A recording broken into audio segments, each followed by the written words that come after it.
অবকাঠামো, শিক্ষা, স্বাস্থ্য ও সামাজিক সুরক্ষা সহ প্রতিটি খাতে ফ্যাসিবাদী সরকারের রেখে যাওয়া সংকট উত্তরণের সরকার নিরলসভাবে কাজ করছে বলে জানিয়েছেন প্রধানমন্ত্রীর উপদেষ্টা রুহুল কবির রিজভী আহমেদ। বিএনপি সরকারের ৬ মাস পূর্তি উপলক্ষে প্রধানমন্ত্রী তেজগাঁও কার্যালয়ে আয়োজিত সংবাদ সম্মেলনে তিনি একথা বলেন। এ সময় তথ্যমন্ত্রী জহিরুদ্দিন স্বপন বলেন, সরকারকে উন্নয়ন কর্মসূচি বাস্তবায়নের চেয়ে বেশি সময় দিতে হচ্ছে অতীতের নীতি নির্ধারকদের রেখে যাওয়া ধ্বংসস্তূপ মেরামতে। এতে প্রধানমন্ত্রীর আরেক উপদেষ্টা ইসমাইল জবিউল্লাহ বলেন, জনসেবায় গতি আনতে জনপ্রশাসন সংস্কারে কমিশন গঠন করতে যাচ্ছে সরকার। স্বাক্ষরিত জুলাই সনদ যথাযথ বাস্তবায়নের কথা জানিয়েছেন প্রধানমন্ত্রীর উপদেষ্টা নজরুল ইসলাম খান। এ বিষয়ে বিরোধী দল সংসদের ভেতর ও বাইরে যে কোনো সুপারিশ এবং প্রস্তাবনা রাখতে পারবে বলেও জানান তিনি। বিভিন্ন সংকটে সৃষ্ট জনদুর্ভোগের জন্য দুঃখ প্রকাশ করেন নজরুল ইসলাম খান।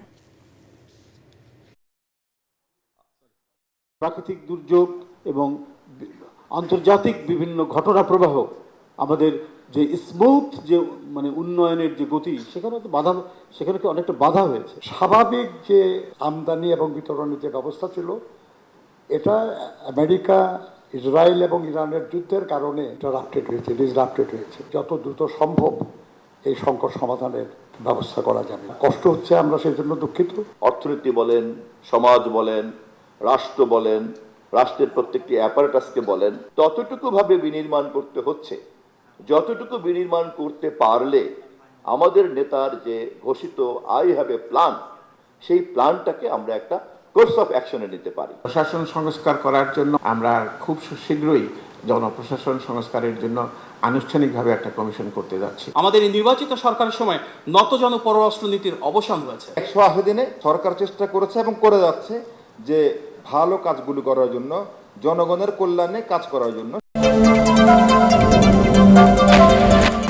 বিদ্যুৎ সাশ্রয়ে এবার সরকারি প্রতিষ্ঠান সৌর বিদ্যুতে চালানোর সিদ্ধান্ত নিয়েছে সরকার। প্রতিটি সরকারি অফিসের ছাদে সোলার প্যানেল বসানো হবে বলে জানান স্থানীয় সরকার প্রতিমন্ত্রী মীর শাহে আলম। বলেন, সারা দেশে ব্যাটারি চালিত অটোরিকশার রেজিস্ট্রেশন বাধ্যতামূলক করা হচ্ছে। চার্জ দিতে হবে শুধুমাত্র সৌর বিদ্যুতে।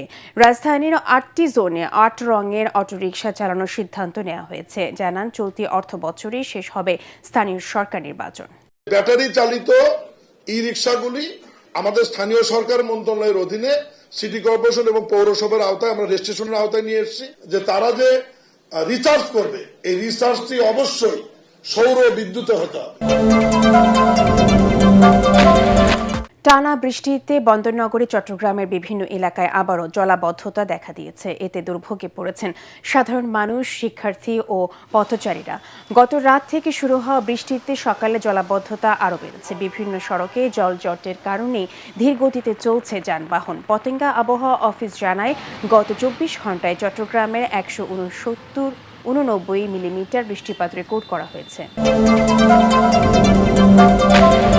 হরমুজ প্রণালী নিয়ন্ত্রণ নিয়ে মার্কিন প্রেসিডেন্ট ডোনাল্ড ট্রাম্পকে কড়া হুঁশিয়ারি দিয়েছেন ইরানের সেনাপ্রধান মেজর জেনারেল আমির হাতামি।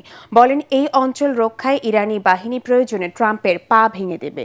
সংবাদ মাধ্যম আল জাজিরা এ খবর জানিয়েছে। মার্কিন বাহিনীকে এই অঞ্চল থেকে বিতাড়িত করার কথাও জানান আমির হাতামি। পারস্য উপসাগর, ওমান সাগর কিংবা হরমুজ প্রণালীতে প্রবেশের ক্ষেত্রে কোনো অনুমতি এখন আর নেই যুক্তরাষ্ট্রে। এর আগে হরমুজ প্রণালীকে মার্কিন ভূখণ্ডে পরিণত করার হুমকি দিয়েছিলেন ট্রাম্প। এদিকে যুক্তরাষ্ট্র ও ইরান সংঘাত অবসানে করা সমঝোতা স্বাক্ষরের মেয়াদ শেষ হচ্ছে আজ। তবে চুক্তিটি নবায়নের বিষয়ে কোনো পক্ষেরই আগ্রহ নেই, বরং গত কয়েক সপ্তাহ ধরে একে অপরের বিরুদ্ধে চুক্তি লঙ্ঘনের অভিযোগ করে আসছে উভয় পক্ষ।